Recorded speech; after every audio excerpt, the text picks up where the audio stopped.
Well, hi, and welcome to Curiosity, Not Judgment. My name is Birga. As you can see, I'm flying solo today. Gary is, I think, actually on an airplane as we speak. And so I just thought I would do a short and sweet little check-in because I've been participating in this program this week that's generated a lot of curious questions in me, and I wanted to share them with you until Gary and I can get back together again and kind of resume our normal banter. So I have been participating in a program called the UNM Evaluation Lab. It's a Monday through Friday workshop hosted by the University of New Mexico, and it is normally a semester-long class, and we are cramming the information into 1 week. So it's a bunch of professionals in the room that are representing all types of different agencies, everything from nonprofits to government to grant writers. I'm trying to just think through the different descriptions of folks' jobs and organizations that I heard presented on. But needless to say, there's a whole lot of different people in the room, and they're all there for a variety of reasons. But what we are all there to learn is really around data and metrics and asking questions and kind of getting to the heart of matters for our organizations or businesses or groups in order to determine effectiveness. And so I found that there was a line of questioning that happened today that really stimulated me and got me thinking in a different direction. So I don't know about you guys, but I am inundated every single day with requests for surveys. So I get surveys sent to me from my insurance company. I get surveys sent to me by my healthcare provider, by the lab that did my blood work, by an airline, by a hotel chain. There are so many people that are wanting to know satisfaction ratings. They want to know how they did. How did they perform? How good was this transaction? Would you eat here again? Would you recommend this to a friend? Would you travel with us in the future? Right? Whatever the questions are. The surveys are coming at a pace I have never before seen in my life. But I think it's because collectively, businesses and organizations are realizing, hey, if we're not meeting the needs of the customer, or if we're not meeting the needs of the people that we're trying to serve, we are going to lose funding, we're going to lose revenue, whatever. And we have to stay relevant, we have to stay ahead of the curve, we have to stay in a position to make sure that we are checking all the boxes and making all of our people happy, right? So survey. So it's with good intention that they want these questions answered so that they can, continue to keep us engaged and coming back for more or repurchasing or recommending to others. But I think the survey fatigue is becoming very real. And I feel like I almost want an enticement now to take a survey. Either the service was so good I can't not tell somebody about it. It was so bad I want to help somebody else avoid that pitfall of falling into that circumstance that I want them to avoid. Or if they're offering some sort of a gift card or something for me to participate in a survey. Those are really the only times that I'm going to engage in a survey these days. But I get it. The data is needed. The feedback is necessary. And so how do we get responses from our constituents? How do we get people to give honest feedback? How do we measure the work that we're doing? All of these questions, all of these curious questions. And so I super understand the need for it. I was encouraged to learn that there are other ways to get the information that you need besides just the survey. I haven't gotten to that day in the education process yet. I think it's day 4 or 5 and I'm on day 2, but maybe I'll cover that next time I get together with Gary once I learn it. But part of what was really intriguing to me today was a couple of questions around why are you asking the questions that you're asking? And then the kind of follow-up to that is, are you failing to ask questions that would produce the results that you actually want to know? So I've shared with you all in the past, I work for a nonprofit that works with victims of human trafficking. So one element of our programming is we have a drop-in center for homeless or at-risk youth.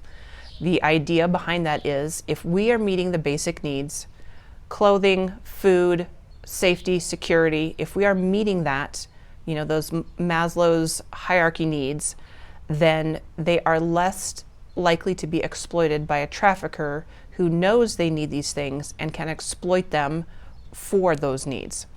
So I was a little bit wordy, but what we're trying to get at is, how do we prove that our preventative measures work? How can we say, by participating in our program, we have helped you to avoid being picked up by a trafficker? Really, really difficult. This is not a streamlined, questionnaire that somebody could fill out and we could say, great, 70% of the youth that have walked through our door, we helped them not to become trafficking victims.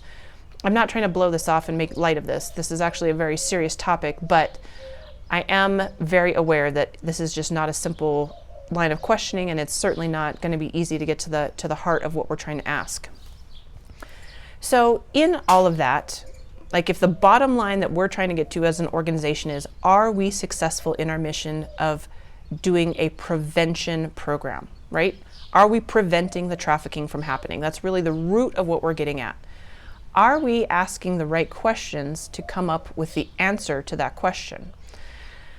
So this is a complicated, tricky situation. There's a lot of knowledge and understanding that you have to have about not traumatizing people by the questioning, right? You have to be very careful with your wording. How are you forming your questions? How are you presenting the questions to the individual? Just a ton of stuff that you got to think through. But I recognize this is not going to apply to 99% of you watching or listening to this. I get that. But I think what I'm trying to get at in the vein of curiosity, not judgment, and asking those curious questions is, if our judgment statement about our business, our organization, or whatever is, I do X to meet X need or Y need, right? Like, I make pancakes to feed hungry breakfast patrons. I make t-shirts to dress sports teams. I don't know, I provide tutoring in order to help kids that are not at the correct reading proficiency level, right? So you do X to meet Y. So as you're thinking through what it is that you're doing for a desired outcome, are you asking the right questions to determine if you're meeting the mark? And I know this is super complicated, and I hope I'm explaining it well. I always do better when I've got somebody to bounce these concepts off of. But I want to encourage you all to think in your business, in your work, in your volunteerism, in whatever it is that you're doing, is your action, your XX action, resulting in the Y outcome that you want? And if it's not, how do you pivot? Right? So these are some of these key things that I'm really thinking through for us as an organization in the nonprofit space. I'm thinking through that in some other areas. You can think about it even in parenting or in relationships. If I continue to try to prove my love to this person by this action, but it seems to not be working, that has to be reevaluated, right? We've talked about kind of that concept of love languages in the past. If you're always buying somebody gifts as a means by which you're trying to prove your love, and you don't feel like that's being reciprocated or it's not being taken in the way that you intended, you have to go back and reevaluate, is the X that you're trying to perform the right thing to do to accomplish Y? So if you're buying gifts for a person whose love language is acts of service, you can buy them all kinds of things, but if you don't change the bed sheets, if you don't empty the dishwasher, if you don't pick up the kids after school, you maybe are not going to achieve the Y, in terms of the, my desired outcome is for this person to know that they are loved and that I want to show them how much I love them. You got to change up the method, right? And so same thing as service providers, same thing as business owners, is the method by which we are implementing our service or doing our thing resulting in the outcome that we desire, and if not, how do you change, right? So big questions, key questions to ask. So the three kind of bullet points that I'll close up, I'll make this a short and sweet one. The 3 bullet points that really were the highlights for me in today's evaluation lab were these. First, you have to really identify your key stakeholders. I know we've talked about this in past episodes, but who are you trying to serve? Who are your constituents? Is it one person that you're trying to communicate your love to? Is it 300 people for a breakfast rush at your restaurant?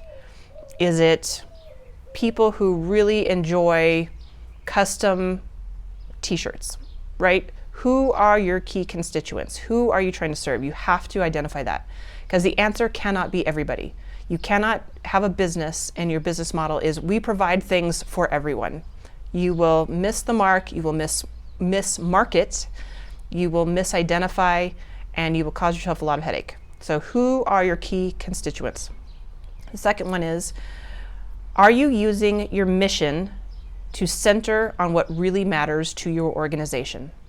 So if the heart of your organization is, I want to make the best pancakes that this city has ever seen, right? Is your mission in alignment with that? Is that really what matters most?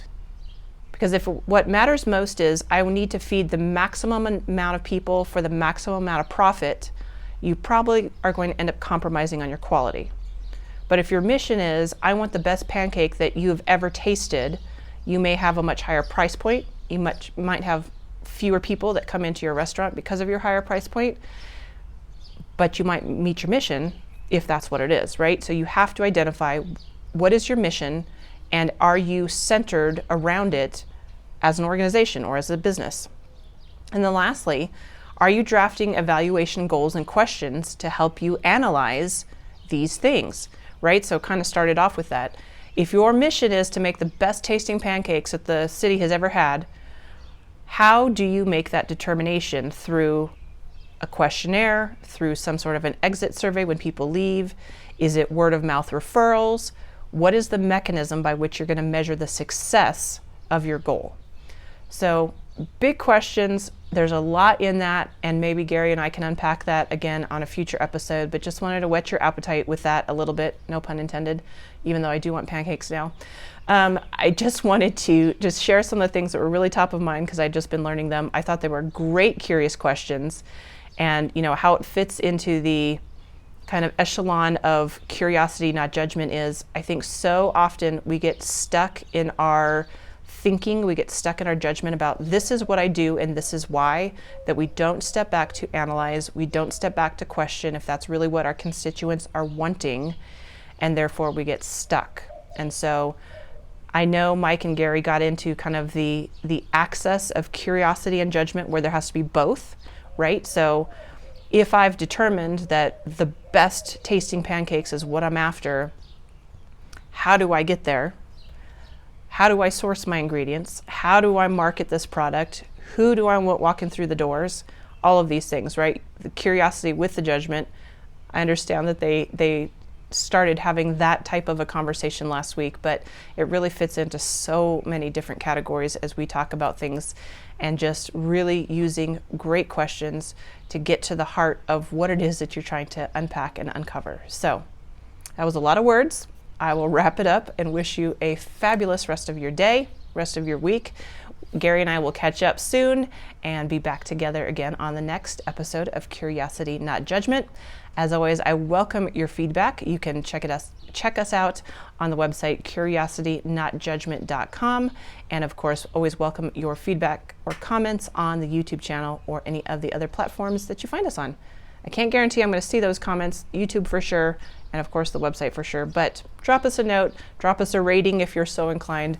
Would love to have you participate and give us feedback on how we're doing as podcasters. So thanks so much. We'll see you soon.